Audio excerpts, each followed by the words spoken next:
I can only imagine kung ano ba yung naging dating sa iyo nitong pang-iinsulto ni Senator Bato de la Rosa.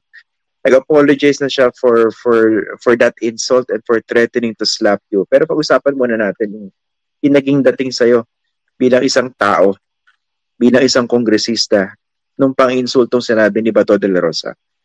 Alam mo, Christian, sa totoo lang, hindi na bago sa akin yung ganyan pang-insulto, yung baklang iwi, baklang tabingi ang mukha. Kasi mula nung nagsimula tayo dito sa impeachment complaint, nakita natin nag-escalate yung ganyang klase ng trolling doon sa aking page, both personal, official pages, and even sa Akbayan. So sa akin, hindi na bago yung ganyang mga tirada ng mga kampon ng mga Duterte, itong mga kalaban ng karapatang pantao. Pero syempre, bilang isang kongresista, isang mambabatas, iba yung dating sa akin kapag kapwa ko mambabatas at isang senador pa. Yung gagamit ng ganyan ka-unparliamentary, yung ganyan ka-crass na mga remarks sa kanyang kapwa kongresista. It's very much unbecoming for a public official to use such insults and to hurl it to a fellow legislator. So, medyo unimaginable, pero yun nga, nangyari at nanggaling yun kay Senator Bato. Mukhang no? Mukhang nahimasmasa naman siya after niya malaman yung reason, no? Pero can you talk about it? Apparently, you're a stroke survivor. And he made fun of that, no? Yes, I am a stroke survivor. I suffered a stroke in 2016, no? At nagkataon nung panahon na yan, halos ganito rin. Na-stroke ako, tandang-tanda ko yun. It was Chinese New Year of 2016, February 8. It was the first day of the campaign, no? Kasi naging abala tayo nun. I was a volunteer nun for the launch of the Marlene campaign. At akala ko nung panahon na yun, bata pa ako, pero hindi na pala ako bata. Naabuso yung katawan, kaya na-stroke ako at the end of the first day of campaign. So, buti na lamang, maswerte ako at naitakbo ako agad sa ospital. Kasi sabi ng ating mga neurologist ko na delay ng 1 o 2 oras, baka medyo permanent na yung maging epekto sa akin. So, particularly dun sa speech at saka sa mobility. I spent more than a week sa ICU, tas almost 3 weeks sa loob ng ospital at nagkaroon pa ng therapy for almost half a year bago medyo nag-normalize yung movement at yung pagsasalita. Kaya minsan may mga panahon, nag-slur pa din ako. That's the effect of the stroke. Kaya kung mapapansin natin, medyo mas mababa talaga yung left side ng aking mukha. Kahit yung lalim ng line dito, mas mababaw yung sa left kasi yun yung side na naapektuhan ng stroke. Pasensya ka na ako, no? Parang you now have to talk about this because of that kind of insult that you received, no?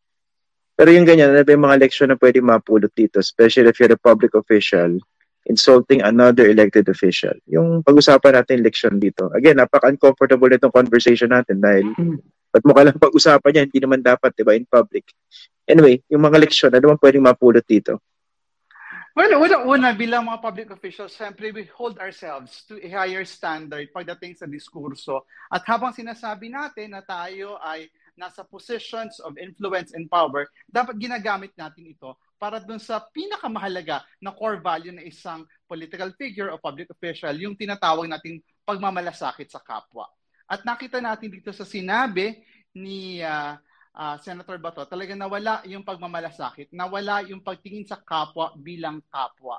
At ang masama pa dito, it serves as a platform for others na ganun din yung pagtingin at nare-reinforce yung stigma at discrimination sa mga tao na tulad ko na may disability at nakaranas ng ganong karanasan sa buhay. So I hope that from this experience, tayo, lalo na si Senator Bato, would learn to be more humane, especially because he occupies a position of power and influence.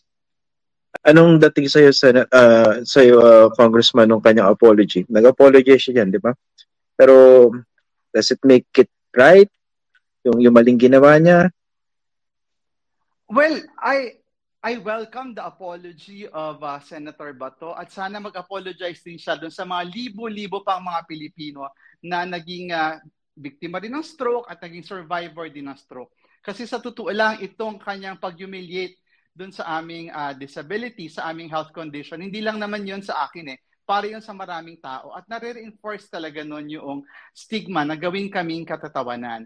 At sana makita ni Senator Bato na hindi lamang isang individual yung kanyang iniinsulto at binabanatan at sinasaktan niya kasama yung mga pamilya namin at marami kami sa buong Pilipinas.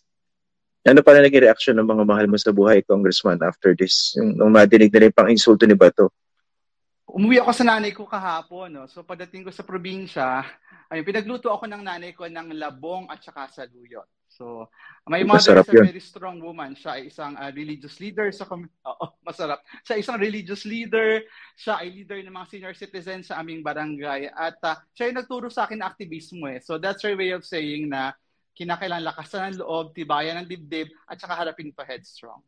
Malabas din talaga na ginagamit talaga natin yung disability to ridicule other people. At yung ganyang stigmatizing practice, grabe yung nare-reinforce niya na hatred at saka insecurity rin and fear doon sa mga tao naman na nagiging subject ng ganong stigma. So itong stigmatizing actions and attitudes, talagang grabe ang impact sa well-being ng mga tao dyan. Sabi ka ng mga kaibigan kong psychologist, may dalawang klase ng stressors. Yung majority stressors, nararanasan ng lahat.